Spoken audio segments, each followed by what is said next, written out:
Hey guys, আসসালামু আলাইকুম। কি অবস্থা তোমাদের? কেমন আছো তোমরা? তো চলে আসলাম আরো একটি নতুন গল্প নিয়ে। তো গল্পটির নাম কি হয়েছিল 5 বছর আগে। তো চলেন শুরু করা যাক।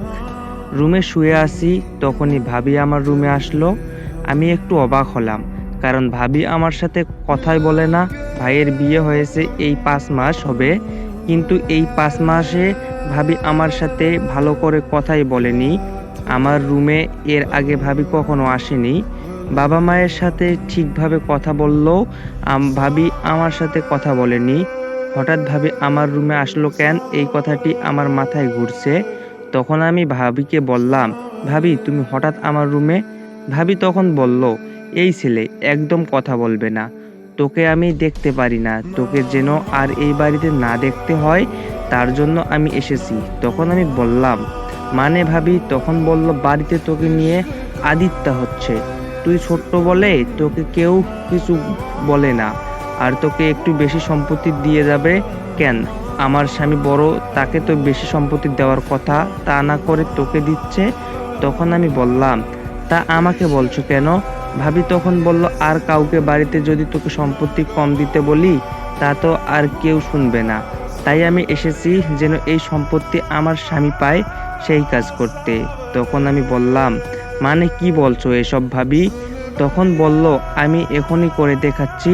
তারপর ভাবি দরজা আটকিয়ে আমার কাছে আসলো, বা তারপর ভাবি শাড়ি খুলতে লাগলো। তখন আমি বললাম, ভাবি শাড়ি খুলছো কেন, কি করতে চাচ্ছ তুমি? ভাবি তখন বলল, তা তুমি এখনই বুঝতে পারবে আমি কি করতে চাচ্ছি। তারপর ভাবি শাড়ি খুলে এসে আমাকে জড়িয়ে ধরলো। তারপর ভাবি বাঁচাও বাঁচাও বলে ডাক দিতে লাগলো। আমি ভাবিকে ছাড়ানোর অনেক চেষ্টা করেছি, কিন্তু ভাবিকে ছাড়াতে পারিনি। বাড়ির সবাই আমার দরজার ধাক্কা দিতে লাগলো। তারপর দরজা ধাক্কা দিতে দিতে দরজা খুলে গেল, আর সবাই রুমে ঢুকে দেখলো ভাবির শরীরে শাড়ি নেই, আর আমি ভাবিকে জড়িয়ে ধরে আছি। তারপর ভাবি আমাকে ছেড়ে ভাইয়াকে জড়িয়ে ধরে বলল, তোমার আদরের ছোট্ট ভাই আমাকে একা পেয়ে বলে কাঁদতে লাগলো। জানো, আমার বিয়ে হওয়ার পর তোমার ছোট্ট ভাই আমার কাছে অনেকবার আসার চেষ্টা করেছে, তাই তো ওর সাথে আমি কথা বলতাম না, কিন্তু আজ আমার সাথে এই বলে আবার কান্না করতে লাগলো। এরপর ভাইয়া আমার কাছে এসে ঠাস ঠাস করে থাপ্পড় মারা শুরু করলো। ভাইয়া তখন বলল, তোকে নিয়ে আমি অনেক গর্ব করতাম, আর তুই আমার ভাই হয়ে আমার বউয়ের সাথে এমনটা করতে পারলি। তখন আমি বললাম, ভাইয়া বিশ্বাস করো। পুরো কথা বলতে না বলতে এবার বাবা এসে ঠাস ঠাস করে থাপ্পড় মারলো আমায়। তারপর বাবা যেটা বলল সেটা শুনে আমার পায়ের নিচের মাটি সরে গেল। বাবা তখন বলল, এতদিন তোর জন্য আমার গর্ব হতো, আর আজ মনে হচ্ছে আমি কোনো পাপ করেছিলাম, যার জন্য তোর মতো ছেলে পেয়েছি। তখন আমি বললাম, বাবা বিশ্বাস করো। বাবা বল, চুপ, একদম চুপ, তোর ওই মুখে আমাকে বাবা ডাকবি না। তখন আমি বললাম, ভাইয়া তুমি তো আমাকে বিশ্বাস করো। ভাইয়া বলল, কি বিশ্বাস করব? হ্যাঁ, যে নিজের ভাইয়ের বউয়ের সাথে এমন করার চেষ্টা করে, তাকে বিশ্বাস করব? ভাইয়া তখন বলল, বাবা এরপর থেকে আমি ওর সাথে কোনো সম্পর্ক রাখতে পারবো না। ভাইয়ার কথা শুনে বাবা বলল, শুধু তুই না, আমরাও কেউ ওর সাথে সম্পর্ক রাখবো না, আর ও এখন এই মুহূর্তে এই বাড়ি ছেড়ে চলে যাবে। আমি আর কখনো ওর সাথে সম্পর্ক রাখতে চাই না। আমি ওকে ত্যায্য পুত্র করলাম।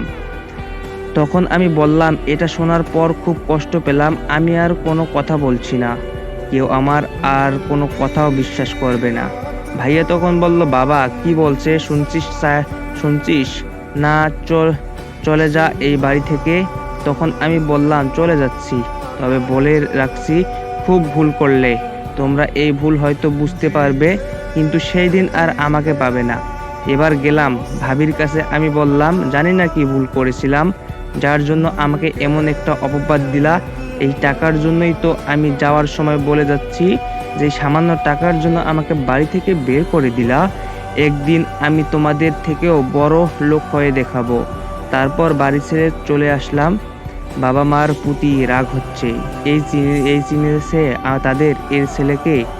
একটা মেয়ের কথায় তারা তাদের ছেলেকে বের করে দিল, আর আমাকে বড়লোক হয়ে ভাবিকে দেখিয়ে দিতে হবে। 5 বছর পর এই 5 বছরে অনেক টাকার মালিক হয়েছি। এই 5 বছরে কি হয়েছে তা গল্পের শেষে বলবো। রুবিনা, কি হলো? তাড়াতাড়ি সব গুছিয়ে নাও, আমাদের যেতে হবে। তখন আমি বললাম, নিচ্ছি। রুবিনা হলো আমার বউ। এই 5 বছর আগে ওর সাথে পরিচয় হয়েছিল। এমনই কি হয়েছে তা গল্পের শেষে বলবো। আজ আমরা কক্সবাজার যাচ্ছি। আমাদের গাড়ি থাকা সত্ত্বেও ও বাসে করে যাচ্ছে, কারণ রুবিনা সাধারণভাবে যেতে চাচ্ছে। তারপর দুজনে আমরা রেডি হয়ে বাস স্ট্যান্ডে গেলাম। তারপর রুবিনাকে বাসে উঠতে বলে আমি পানি আনতে গেলাম। বাসের টিকিটের আগে কিনে নিয়েছিলাম আমাদের দুজন একসাথে সিট। আমি পানি নিয়ে বাসে গেলাম, কিন্তু বাসের ভেতরে আমি যে তাদের দেখব আশা করিনি। দেখলাম বাসের সিটে বাবা মা বসে আছে, আর তার পিছনের সিটে ভাইয়া ভাবি আর তাদের একটা ছেলে আছে। ছেলেটার বয়স 4 বছরের মতো হবে হয়তো। ভাইয়ার ছেলে হবে। এতক্ষণে তারাও আমাকে দেখে ফেলেছে। আমি মাথা নিচু করে গিয়ে রুবিনার পাশের সিটে বসলাম। রুবিনা আমার সিটে বসেছিল, তাই আমার সিটে বসতেই রুবিনা ওর সিটের দিকে এগিয়ে এগিয়ে বসলো। আর তখন ভাবি বলে উঠল, এই ছেলে, তুমি মেয়েকে বিরক্ত করছো কেন? তখন আমি অবাক হয়ে ভাবির কথা শুনছি। ভাবি আবার বলল বাসের মানুষদের উদ্দেশ্য করে, আপনারা দেখতে পারছেন না এই ছেলেটা এই মেয়েটাকে বিরক্ত করছে? কিছু তো বলুন। আপনারা ভাবির এই কথা বলতে বাসের ভেতরে কিছু যুবক ছেলে এসে আমাকে কয়েকটা থাপ্পড় মারলো। রুবিনা তখন বলল, এই থামেন, আপনারা কোন সাহসে ওর গায়ে হাত তুললেন? রুবিনা খুব জোরে কথাটা বলল, আর সবাই থেমে গেল। রুবিনা এবার এগিয়ে ভাবির গালে থাপ্পড় মেরে দিল। রুবিনা বলল, আমি আপনাকে বলেছি যে রিমন আমাকে বিরক্ত করেছে, আপনি আগ বাড়িয়ে কথাটা বললেন কেন? ভাবি তখন বলল, তোমাকে বিরক্ত করছে তাই বললাম। আর এইসব ছেলেদের এই তো একটাই কাজ, মেয়েদেরকে বিরক্ত করা।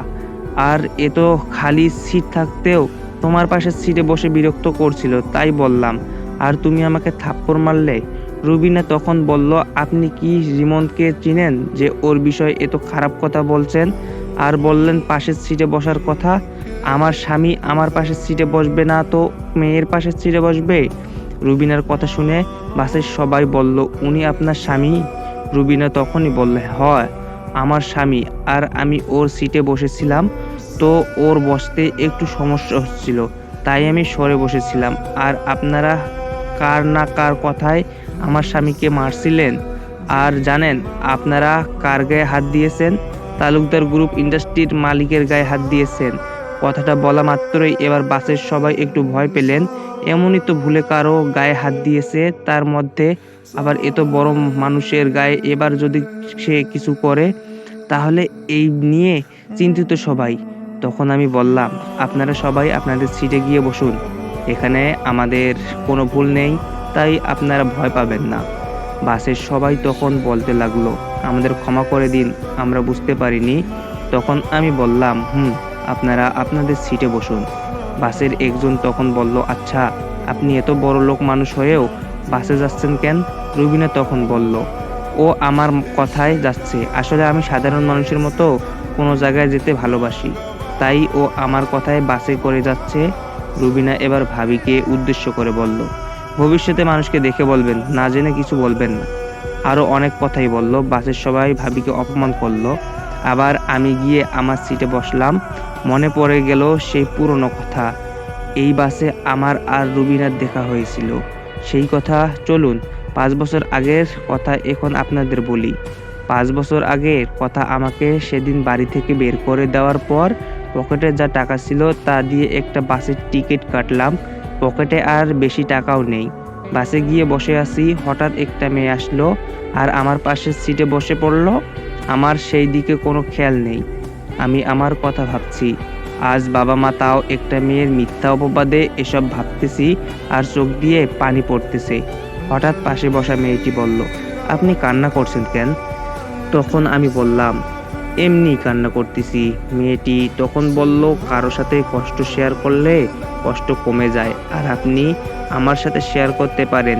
তখন আমি বললাম, তারপর মেয়েটাকে কিছুক্ষণ সবকিছুই খুলে বললাম। তারপর কথা বললাম, শেষে দেখি মেয়েটার চোখের পানি। তখন আমি বললাম, আপনি কান্না করছেন কেন? মেয়েটি তখন বলল, আমি ভাবছিলাম পৃথিবীতে আমি দুঃখী, কিন্তু আমার মতো যে আরো অনেকেই আছে ভাবতেই পারিনি। তখনই আমি বললাম, মানে মানে আপনার জীবনে কি দুঃখ? মেয়েটি তখন বলল, তাহলে শুনুন। তো গাইস, ভিডিওটা কেমন লাগলো অবশ্যই জানাবেন, আর আজকের গল্পটা কেমন হয়েছে, কোন পার্টটাতে। তো গাইস, নতুন গল্পের শুরুটা কেমন ছিল ওটাও কমেন্ট করে জানাবেন।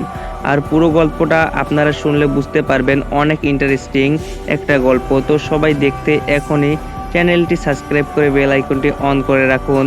তো ভিডিওগুলো আপলোড দেওয়ার সঙ্গে সঙ্গেই পেয়ে যাবেন। তো শুনলে অনেক মজা পাবেন। তো তাড়াতাড়ি কি দেখতেছো, তাড়াতাড়ি চ্যানেলটা সাবস্ক্রাইব করে পাশেই থাকো। তো আল্লাহ হাফেজ।